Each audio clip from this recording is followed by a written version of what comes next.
Hi guys, and welcome back to another episode of London's Original with Fulham, the Danish telemarketer's favourite series on YouTube. If you do enjoy these videos on the channel, do be sure to drop a like on the video, that would be awesome. Now some of you were actually wondering about the Danish telemarketer thing, so basically he wanted to sell me financial advice. I don't know how the hell he got the number. The reason I knew he was Danish because it actually flashed up on my phone and said Denmark, because it must have read the area code. Very, very strange, but hey, it's all entertainment, innit? Haven't done one for a few days, so I figured we'd do one right now and have a question of the day. And today's one is this: how many years, or seasons rather, are you into your first save on FM? I've seen some people that are way too deep in already, which is quite impressive. But I mean in terms of saves that you're actually playing, not simming, of course. So do let me know how far you're into your save in the comments. And if you have any ideas for a question of the day as well, drop those in the comments too with the hashtag QOTD. Harry Kane's got 29 goals in the Premier League. I've just noticed that. That is unbelievable. But we don't care about that. We care about us. And right now, we are 7 points clear of the relegation places. We even have, no, we've actually played a game more than Cardiff and Burnley, so things could still get a bit tighter for us.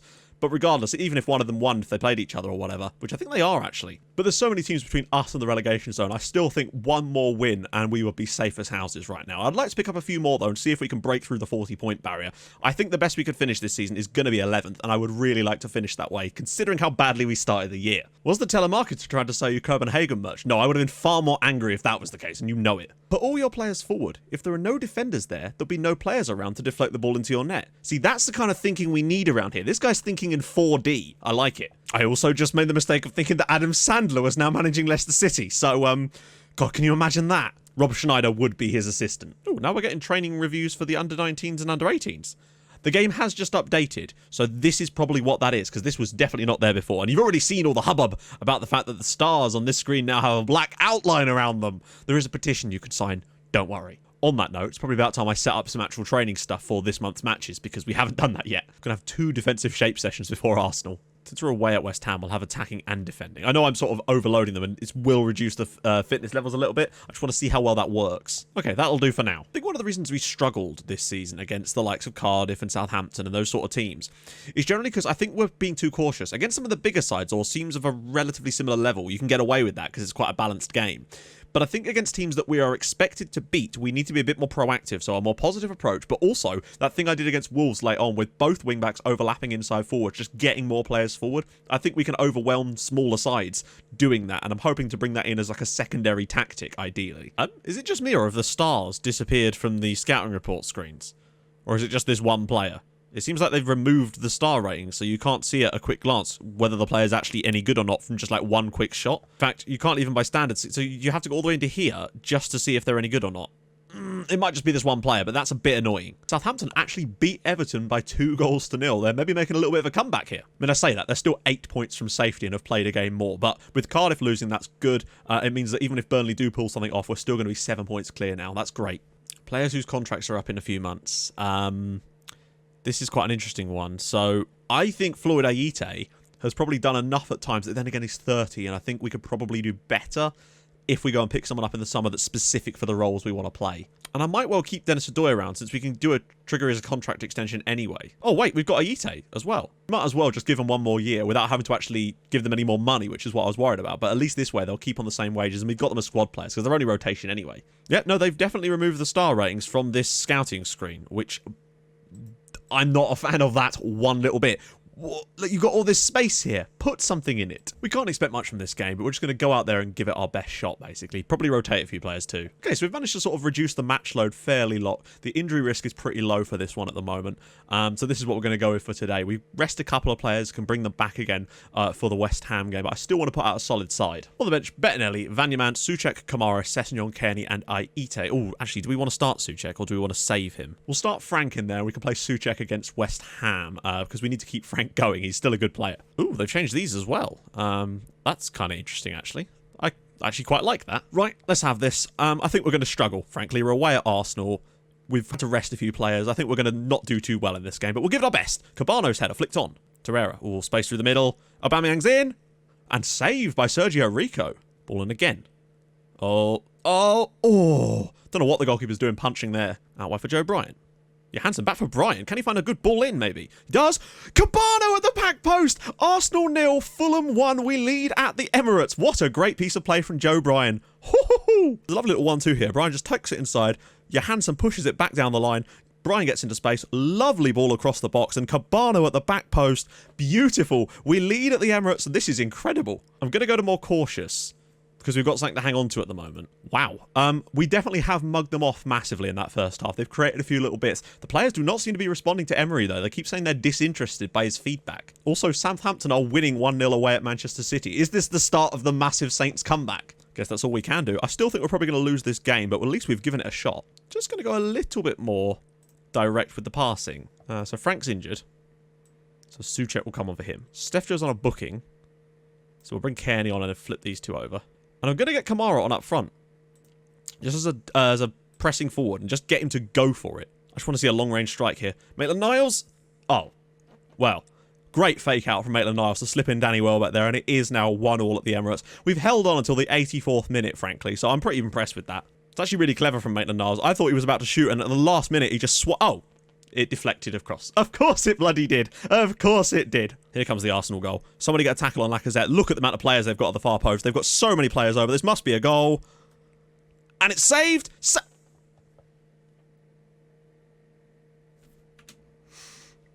Right. We haven't used this in this entire save so far, and you might be wondering, how did that get to that point? Well, run the segment.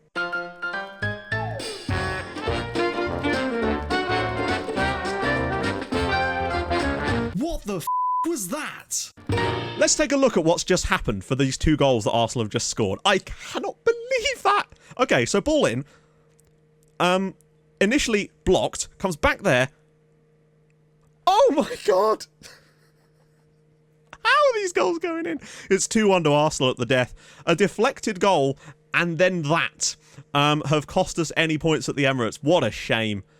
That is such a shame. We were playing reasonably well defensively for the most part. The deflected ball that goes straight to Danny Welbeck and then that own goal from Joe Bryan have completely cost us. But that's FM for you. If you don't laugh, you'd cry. Oh, my lord. Well, there you go. Arsenal 2, Fulham 1. Bit annoying the way we conceded the two goals. The deflection and then the own goal. But, you know, Southampton actually won 2-0 at Manchester City somehow. Where are they getting these wins from? So West Ham, just outside the relegation zone. We've not been great away from home this year, but we have picked up a few victories.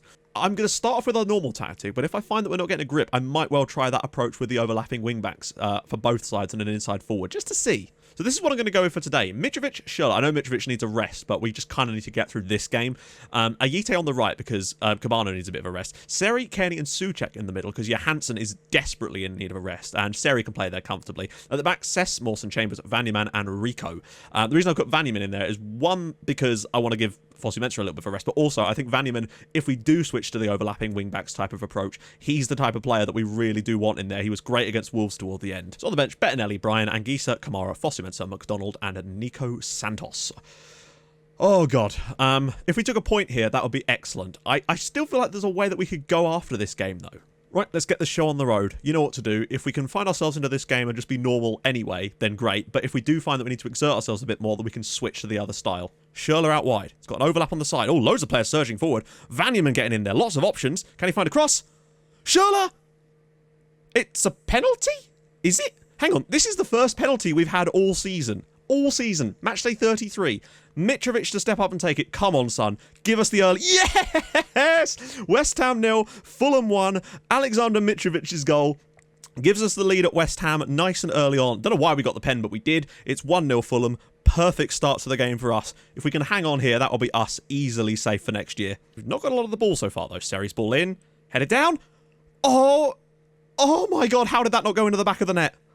The goalmouth scramble. If that was the other way around, you know they would have scored. You've seen them so many times. I'd say that was a pretty solid first half. Yeah, it was a penalty, but we've played well and created some chances other than that. We probably should have scored from that corner as well. Let's have this. Second half, see this game out at 1-0, and that will be all we need from this episode, really. Ayite down the wing. Right, 70th minute. Mitrovic is so knackered. We're going to get... Oh, did we go with Santos? Maybe we'll go with Nico Santos. Seri is truly knackered beyond belief now. Might actually bring in Fosu Mensah to play in the middle. I don't trust the others. Oh, well tackled by Schürrle. Can he get the ball clear, though, is the problem. Oh, he does. Nico Santos has picked it up. The youngster. Oh, he's been tackled. He's going to have to do better than that, holding the ball up. Yarmolenko in again. Oh. It's 1-0 here. West Ham find the equaliser. They've been good towards the latter stages of this game. That's annoying. Santos was dispossessed. And it takes one ball through the middle of the pitch is what annoys me about this. Like, that's not where you should be receiving through balls. I mean, the keeper should be doing better with that, really, shouldn't he? Like, there's enough players there. Just get out there. Chambers does sort of well. Oh, no, look at the space for Yarmolenko again. He's through. Surely it's too tight of an angle for him. What's the goalkeeper doing? How have we lost this game? I don't believe it. The first goal... and we didn't put one in on the line, but what on earth was this? Ball played into the channel for Yarmolenko. He's forced wide by the defender, but this is the thing. Ball comes back across the box. What is the goalkeeper doing? He just lets him walk right in and score.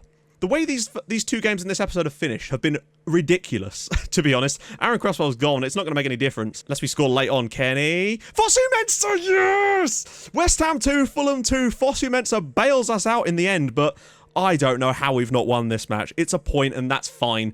But my goodness, Kearney's ball in, wonderful cross, and Fosu-Mensah at the back post just to nod that in for 2-2 in the 96th minute of the game. Surely there's not more.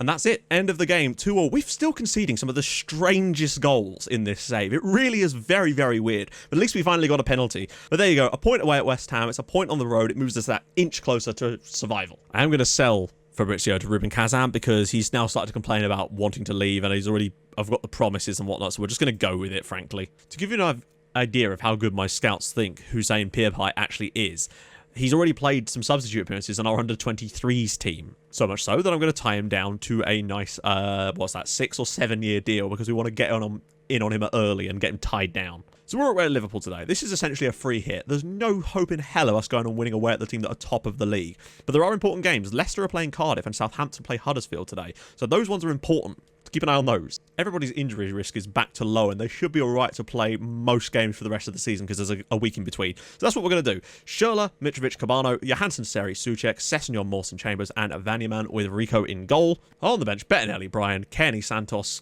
Mensah, or Fosu-Mensah rather, Zambo Anguissa, and Timmy Abraham. Not expecting anything from this game. We're just going to give it our best shot and hope that the other teams around us don't suddenly gain loads of points. It's a half-time, and we've limited them to basically no chances. We've kept this game nice and tight. If we snatched a 0-0, I'd be happy with that. Although Mawson does appear to be carrying a knock. I guess we'll have to get Fosu-Mensah in there, because Mawson's not going to be able to continue. This could be a problem. They're both right-footed, but I'd rather have Fosu-Mensah on his correct foot. Carrasco out wide for Liverpool.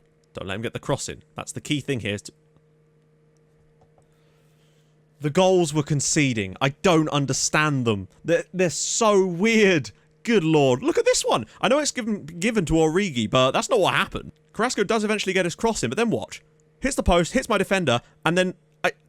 oh my goodness me. 1-0 to Liverpool. Oh, I for Sessegnon. Can he find a cross? We need one here. Go on, son. Ball in. Oh, what a save. Carrasco's ball in again. Origi's header straight in the back of the net from a corner. Bit weird that we were able to actually let that happen, really, but there you go. I thought we should have done better. It's only Divock Origi, and we had 3 players in that area to stop that, and none of them actually went for the header. Oh, dear. Seri's not at the best game. We'll get Kearney in. Sess is a bit tired, so we'll get Brian in. Oh, should be able to win this, though. Oh, what in the name of God is that? How did Divock Origi win that ball in the midfield there? It's 3-0 to Liverpool now. Ah, dear. Well, the second half's a bit of a shame. I think we were decent in the first half. And then we just got caught out by some weird goals yet again. Vanyaman. Go on, find the cross. At least find the cross. Ball in. Johansson. Oh, please, just knock it. Oh.